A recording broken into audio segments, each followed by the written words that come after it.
Welcome back again, everyone. We're winding down on the Colt revolvers in the collection, and this is another one of Colt's upgraded models that got a change of name. The Colt had a habit of doing that all the way through the snake guns, even, such as the very first snake gun, the Cobra, being just a detective special or agent made with an alloy frame. Now keep in mind, all my information is out of my feeble old brain, so take it with a grain of salt. I may make mistakes, but for the most part I try to be as accurate as I can. But this was a medium frame revolver that was made to replace the new Army and the new Navy pistols, or revolvers. Used to call them all pistols. You get in trouble anymore if you call a semi-automatic or a revolver a pistol, even though that's what they were always called in the day. They didn't have semi-automatics. But this model is the basis for virtually every gun produced clear up through the Python. In fact, parts from this gun will fit into a Python. It's that similar. And not all of the parts, but some of them will. This is a larger frame design from the previous models, so it could handle the 38 Special, 41 Colt ammunitions. And it's many departments, police departments, use this firearm. And was the standard police issue up until the 1960s even.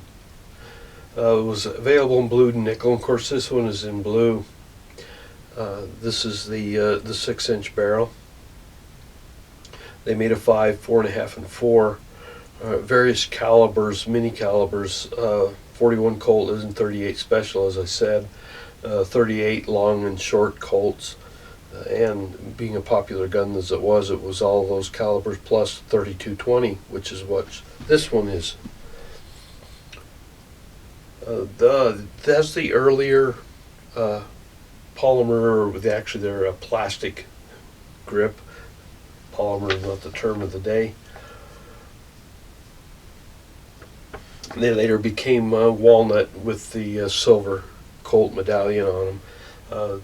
That change happened in 1923, I believe, and this gun is dated 1922. That's its build date, rather. And I should mention, you can go to Colt's. They have an online check that you can plug in a serial number, and it'll bring up the build date and how it left the factory, the model it should be attributed to.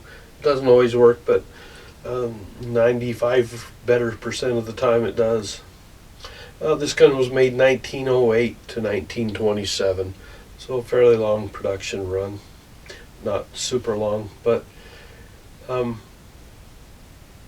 Army had never bought this gun, and so they just changed the name of it to the official police, and then continued making that until 1969.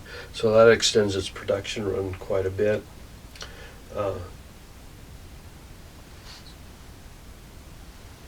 Makes sense, I guess, since the Army wasn't going to purchase it, to name it what it was used for, the police. And then, of course, let's take a closer look at it now that my rambling is done. Take a look at the elegant grips of the time period. I really like the way that time period, we're coming out of we're into the Art Deco age and Art Nouveau age, when things really had a style all their own. Take a look at the roll marks, Army Special, 32-20 Winchester centerfire.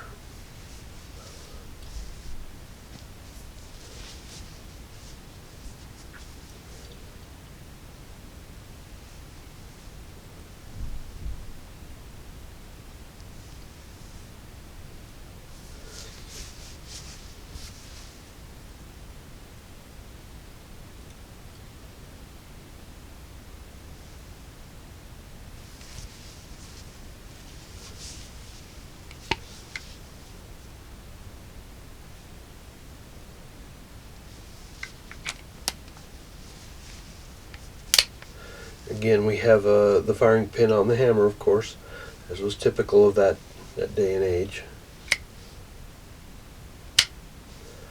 You see the hammer rebounds, so you could carry the chambers fully loaded. If you hit that and broke it, would it fall forwards? I don't know that, if that was a danger on this, because compared to the single action Army.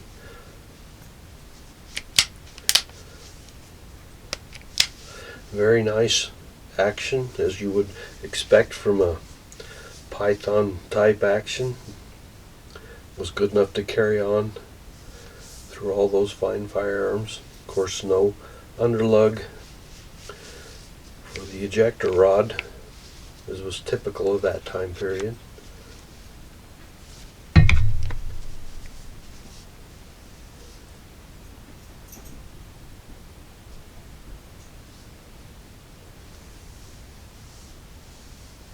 So there we have it, kind of a fun look at one of the older Colt models available. We worked up our way up from, we started a really high and then went through the snake guns in value and in collectability. And these are still collectible, but we're going to lower our sights a little bit more and take a look at one. But if you want to collect a Colt, it's very easy and inexpensive to collect. So thanks for watching, and we'll see you with one more Colt to take a look at.